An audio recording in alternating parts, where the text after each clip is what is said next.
We're starting a new series today where we're going to look at relationships.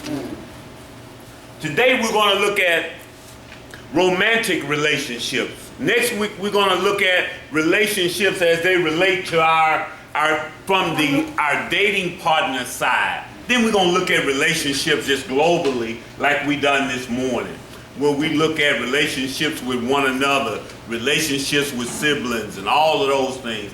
But today we're going to look at romantic relationships. All right? Because that is an issue that most of us deal with because we don't know how to live outside of a relationship, right? That's right. So we find ourselves in them, and we find ourselves in unhealthy situations. That's right. Yeah. So it says when people become sober, it opens up a world of possibilities. And that's what it do. Because our world is so limited when we're using. When we get clean, we get what they call options. And that's a wonderful thing, right? Yeah. Yes. It says they can now begin to rebuild their lives and get back many of the things that they have lost. But check this out. Romantic relationships can be a great source of happiness in sobriety. But they can also be a source of pain. Yeah. Right? Yeah. Like Al Green said, love and happiness, right? That's right. That's right. All that stuff make you sometimes want to what? Do right. Do right. And all that, right? I should sing it, huh? Yeah. But when we get into them too early, a lot of times they cause us pain. That's right. That's right. And we're going to look at what they say because they tell us we should not get in one for a year, right? If we're in one, stay in one. That's right. All of that. But we want to look at the dynamics because we want to stop this pain from taking place with us. That's right. Because we can't stay sober in this pain. It said one of the worst things that an individual can do in early recovery is to jump head first into romance. Jumping head first means that I am in a feeling-only relationship with no logic, no intelligence. I'm just in love. Or they cute or whatever. It's like a childlike relationship. It's not an adult relationship. And so I ignore, as they say, all of the red flags. Yeah. You know, like we do around here. Two homeless people in love. Yeah. Yeah. Now, two homeless people ought not be together, right? That's right. I ain't got no place to stay. You ain't got no place to stay. You know, that's good when you're 16. But at 45, right? That's right.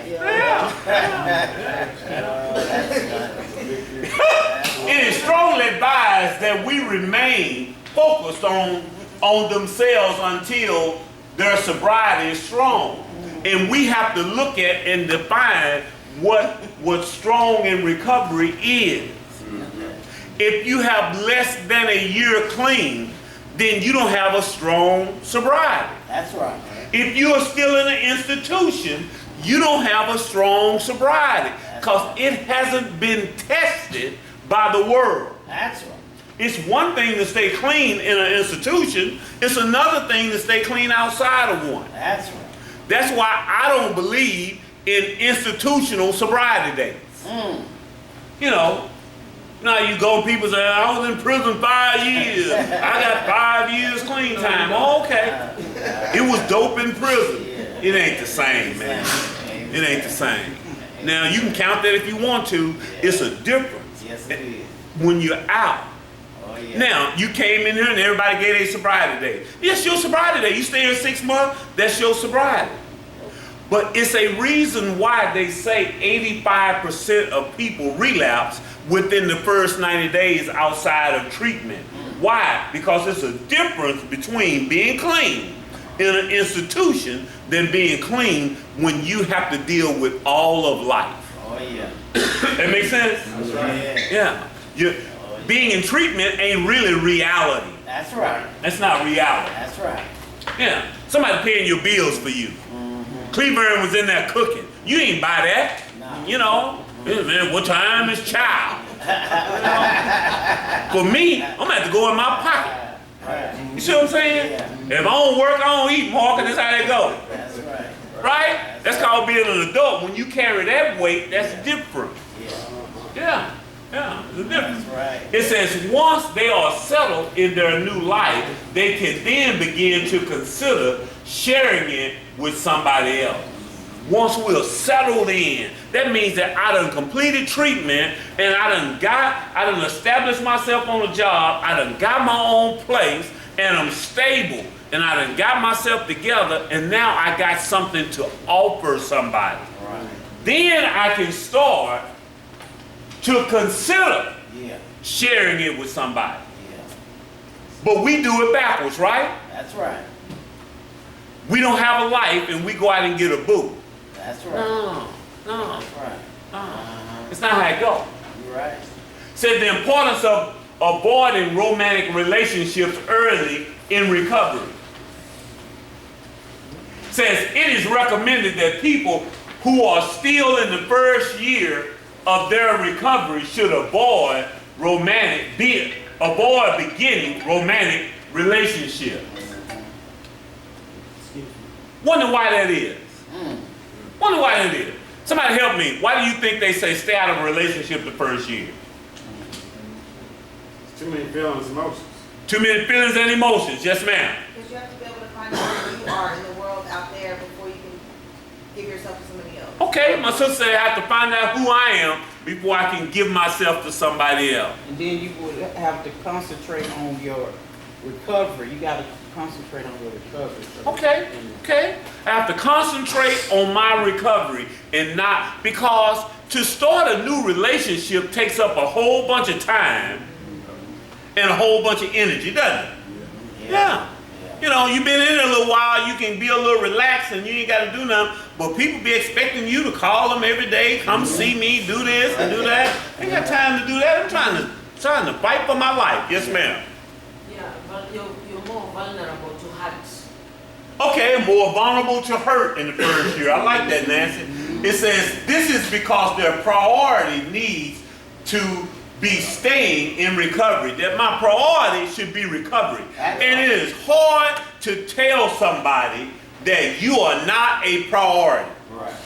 I don't know how it works with women telling a man that, but when you go and meet a woman and say, you know what, I like you, but right now you can't be a priority, but we can kick it. They don't believe it. Right? That's right. That's right. That ain't a good opening line, is it? No. Hey, you know, I want to talk to you. You sure looking good, but you can't be a priority. Ain't be a problem. Because it's God first and this and this. You can be number 7, but let's kick it. Yeah. Would that work, ladies? No. Oh, okay. Now y'all got standards.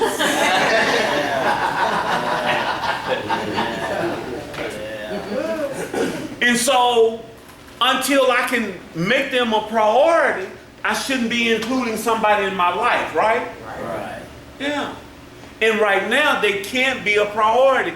Not even the relationship that I'm in. If you're in a relationship, it says stay in it. We'll talk about that a little later. But even that relationship can't be a priority. Right. Because it's my sobriety that's the priority. That's right. That's the most valuable thing that we have. Our relationship with God and our relationship with sobriety. That's right. If I don't get them two, because people leave anyway. Yeah. It's funny, the person that'll fight you to be number 1 in your life, then you put them number 1, then you fall off, then they want to leave. Yes. Well, that coming, you the one that insisted that I put you first. Right.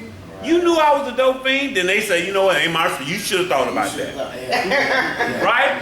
Yeah. That's how Our people will trick us, brother, you know that? right. So it becomes your job to make sure your recovery is a priority. It says the first few months of recovery are often described as an emotional roller coaster because there is so much going on.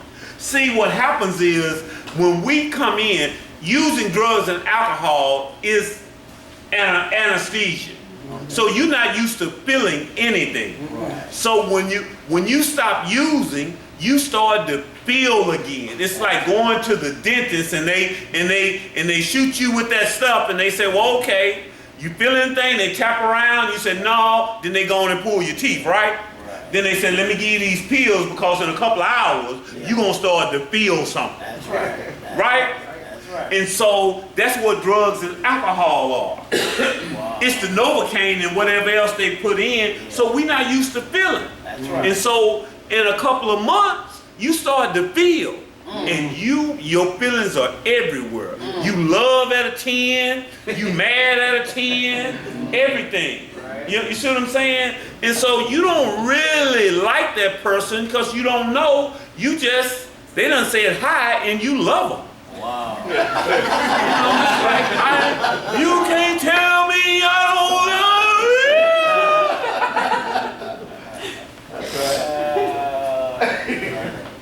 you. Right? Yeah, that's right. Because your feelings are everywhere. Y'all know that? Yes. You feel everything intensely. Yes. And so you end up catching feelings behind somebody that you probably shouldn't catch feelings for. I just say it like that. Moving on quickly. So the last thing that an individual will want to do will be to add the stress of a new relationship to the mix. It is going to take all of their attention to make it through the early parts of recovery. And that's what it is. And y'all, you're not going to die. Yeah. All right? That's right. That's You're right. not going to die. That's right. You can wait. Yeah. You ain't going to die for a year. You ain't. We're a little old. When the program first started, all of us, when I came through, we was in our early 20s or very, very early 30s. Yeah. Well, that was the issue then, Keith. Yeah. You know what I'm saying? But the average age in here is 50-something. Wow. You ain't raising that much saying no way. Come on. Come on. Right? It's a difference between 25 and 55. Yeah. It's all up here, y'all. It's all up here. Emmy, you ain't raising no sand, man. You ain't kicking up no dust. You ain't kicking up no dust, man. Yeah, that's right. That's right. It changes. That's right. That's But in my mind, I am still who I used to be at 25. Yeah. And that's when I need to get that stuff straight and say, you know what? It's not, at 25, I could step to somebody, Yeah. and that's a little old. 25 is a little old to step to somebody with nothing. Yeah. Yeah. But if you're 45 and 55, you should feel uncomfortable Right. stepping to somebody Right. with nothing. With nothing. Yeah. With nothing. You know what I'm saying? Yeah. If I was in New York, you know, and I ain't got a car, you know, that's kind of normal. Right. Where you can say, let's go catch the L. Yeah. Right. Yeah. But in Dallas, it's kind of hard to say, Yeah. hey, I'm gonna catch the bus to your house and then get you, and then we're gonna catch the bus to the movies. That's Right? Yeah. That's funny. That's funny. Yes, yes. That kind of rough, isn't it? Yeah. And so I need to be saying, you know what, I'm gonna hold off Yeah. till I get me a car. That's right. Because I don't want to enter into the conversation and say, I don't have a car. Yeah. Come pick me up at the treatment center. Yeah. Yeah. Yeah. That's what it was talking about, being settled. And so once I get my priorities straight, then I can get that stuff and I can get settled, then I can go and do it. Right? That makes sense? That's right. Yes. Yes. Yeah. Wow. It's another reason why people are advised to avoid relationships in the first year is that they need to get to know themselves better before they choose a partner. See, if I don't know me, how am I going to choose a partner? Because I got to first find out what I like and what I dislike, what I need. I got to do what we talked about this morning. I got to get me some standards. You see what I'm saying? I got to figure out what's a deal breaker. Okay. What's important to me? And when I first come in, I don't even know that because I don't even know me. I know what I used to like. Right. That don't mean that this new guy that God is transforming me into will like the same thing. That's right. Hopefully, he won't. Right. Right. Because there are some likes that I liked in a partner that's inappropriate today. Today. Yeah. You see what I'm saying? That's right. That's right. That's right. That's right. What I liked in 1989 ain't necessarily what I like in 2019. You're right, brother. That's right. I got some different needs today. That's right. You know what I'm saying? Yeah, that's right. Yeah. In 1989, it was me and you against the world, baby. Yeah. You know. Me and my girl stayed. We wasn't. I guess we were homeless, but we always had a place to stay. We stayed in rooms. So it was a lot of mornings we got up. We didn't have our money for that evening, but we were okay. Yeah. I'm a booster. I'm a Robin. She's a booster. Yeah. So we're going to come up with hotel money and food money by the evening, and we're going to be shocked because she's going to steal us something to wear. You know what I'm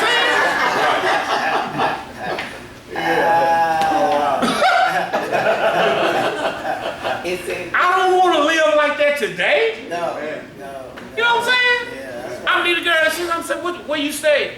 I'm going to say, nowhere. I don't stay nowhere. But don't worry about it, baby. I know how to go and get it. We're going to have money for this evening. Yeah. Like, Yeah. oh, no. Yeah. I kind of need to know where we're going to live today, tomorrow, the next day.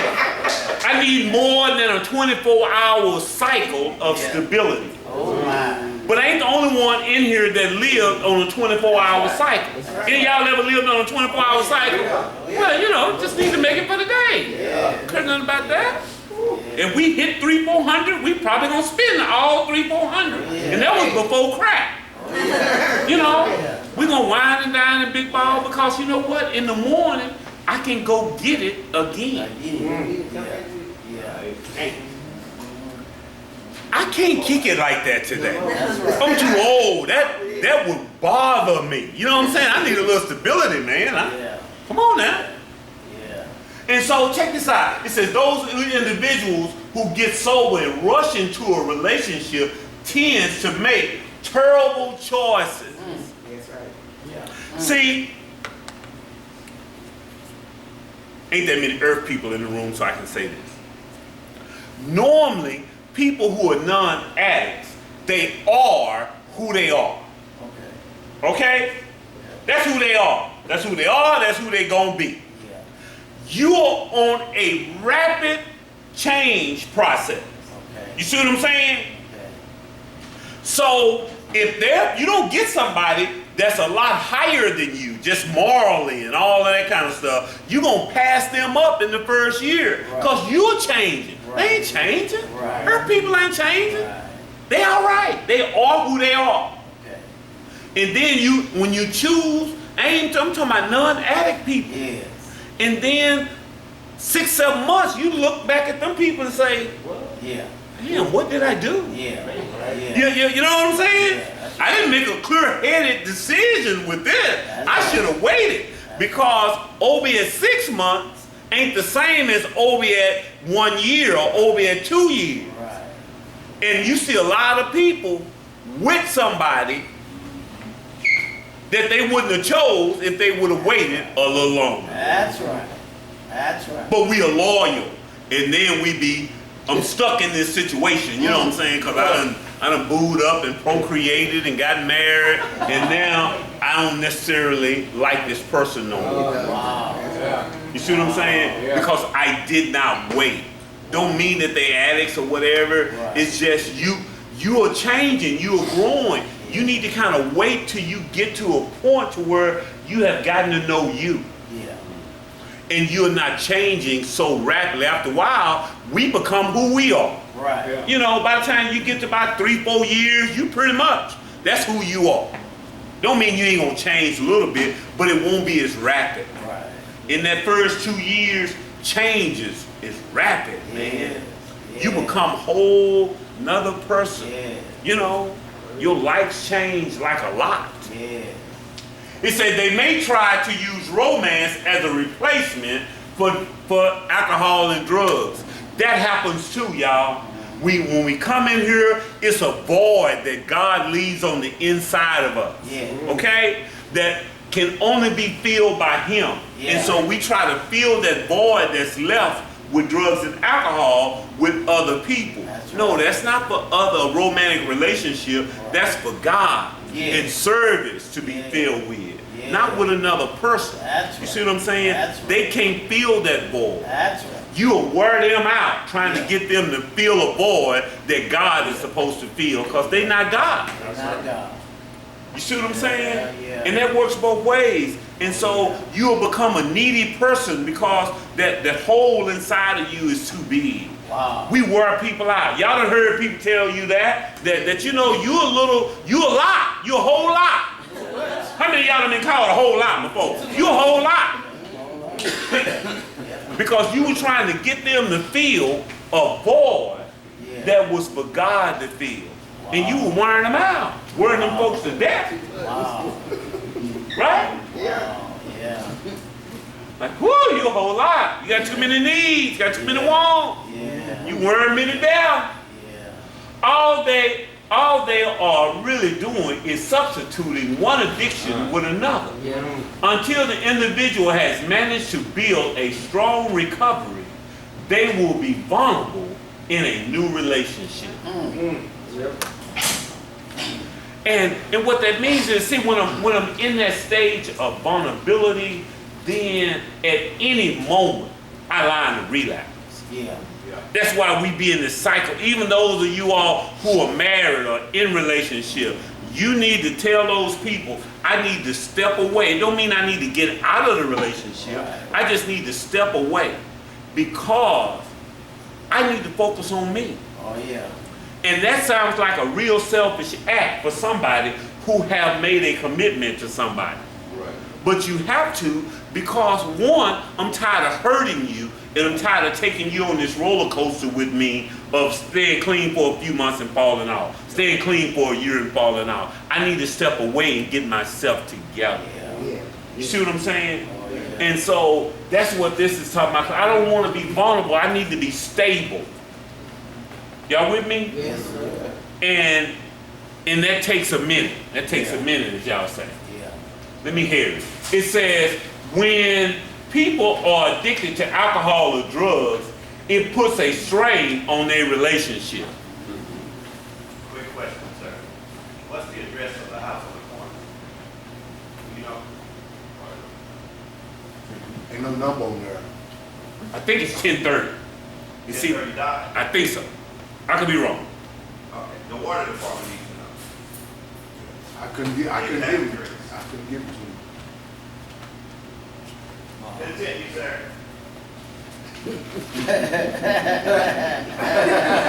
Earth people. House. Earth people. Earth people. Earth people. Yeah. When we are addicted to alcohol and drugs, it puts a strain on their relationship. Their partner will have been harmed by the substance abuse. You see that? That what we need to, that's what we're going to look at next week. We're going to look at the harm that we have caused others with our addiction. We're going to look at relationships, but we're going to look at the harm that we have caused others. That's why we need to step away from the relationships we're in and start any new one, because what I am saying is, I don't want to hurt you no more. And I don't want to hurt any more new people. That's right. So until I get myself together, I'm going to put a pause on that. Yeah. Because I don't want to hurt you. That's right. That's right. Because until I get stable, I'm going to hurt you. Yeah. Yeah. That's right. You need to be honest. Let's just can we have a moment of honesty? I ain't going to ask you to say that. I just want you to think about it. Yeah. Think about what kind of addict you are. And when you are turned loose, are you dangerous to people? Then you shouldn't want to be with nobody until you done got that under wrap. Because I'm dangerous. I'm going to tear a woman up. You know what I mean? Right, yeah. I'm taking everything. Everything. Yeah. I'm going to have Mel with me, a whole nother person. Let me tell her. She come home, I take the whole house off the, I sell the whole house. Whole house. Yeah. And have it moved. She come in, won't be nothing but a vacant lot. Yeah. That's who I am. Yeah, man. That's who I am. Oh, yeah. Everything must go. Everything must go. Everything must go. Yes, Because I don't stop until my body gives out or those people lock me up. yes. Yes. That's the only way. I pass out Me too. or I get locked up. Me too. Or I don't stop. No, stop. stop. I ain't some of y'all that go and smoke a little bit and come run back. I can't do that. No way. My body give out Everything. I fall out. or I get locked up. Yeah. And if I know that, Yeah. and if I have any compassion in my heart, why would I put that on somebody else? Why would I involve somebody I love or some potential person in that? Yes. This is a belief. This ain't true. This is a belief. This right here is an Obieism. All right? Yes, sir. All right? This is an Obieism. Just like it is illegal to have HIV and not tell somebody and have unprotected sex with them, you go to jail for that, right? Yeah. I think they ought to start locking junkies up for starting new relationships and hurting people. Yes. That would be a felony. Yeah. What you done, they ought to lock you up. You ought to send you to the penitentiary. I'll lock you up. That's to the pen. I'll lock you up. You know what I'm saying? That's right.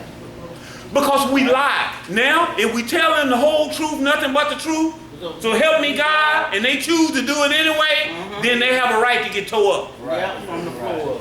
Yeah. But we don't, right? We don't tell. Yeah. You know, if it come up, we say, oh, you know what, praise God. I done put this behind me. Yeah. Hallelujah. I've been delivered and I've been set free. You know? Ain't working nobody program. And then we hurt them people. That's right. Right? We do. Because we were lying. Yes. Y'all know that. Yes. Did you tell the truth? No. You lied? I lied. See, he ought to be in jail, shouldn't he? I still lie. She said, yeah, he ought to be in jail. Because now once your feelings get involved, you just can't get out. Now I'm caught up. That's But if he would have told you the whole truth, you probably would have made another decision. You in it now, you love him, and you stand, right? But had you knew all of this Yeah. back then, Yeah. you'd have threw rocks at him with him. Rock. Get with it. Get with me. I fell off, I'm sorry. Their partners will have been harmed by their substance abuse, and it can take a long time for these wounds to heal. And that's the part I want y'all to see. And now that I've hurt these people, now they messed up. Yes. And when I go back home, I got to deal with the pain that I caused. Or we will go out and get somebody who've already been hurt by life. Okay. And we got to deal with the pain we caused and the pain that somebody else caused. Oh yeah. You see what I'm saying? Whether it was their parents, whether it was another relationship they were in, and that is, see, relationships, let me say it this way. Relationships are ministry. Okay. Did y'all know that? Yeah. Because when you take on a partner, you take on all of their stuff, and it becomes your responsibility to be a minister in healing their wound. That was right. Yeah. That's why they say marriage is your first, what? Ministry. That's right. That's right. And a lot of times we don't want to do ministry. That's what you're evaluating. You're evaluating how broken are you, and am I equipped to deal with the ministry of helping you to heal. And if I'm not, I need to walk away and say, you know what? Your issues are a little too deep for me. Because I can't minister to you in that way. Right. Your needs are too great. Your brokenness is too deep for me. Now God got somebody for everybody. I believe that. But it may not be for you. You see what I'm saying? That's why we need to be honest. I tried to be as honest as I could with my wife to tell her, now this is who I am. Right. I'm a little different. I've been clean for a while, but you know, hey, Yeah. Yeah. Yeah. you know, with caution. Yeah. You know what I'm saying? Cause Yeah. you know, from what y'all say, it's still something wrong with me. Yeah.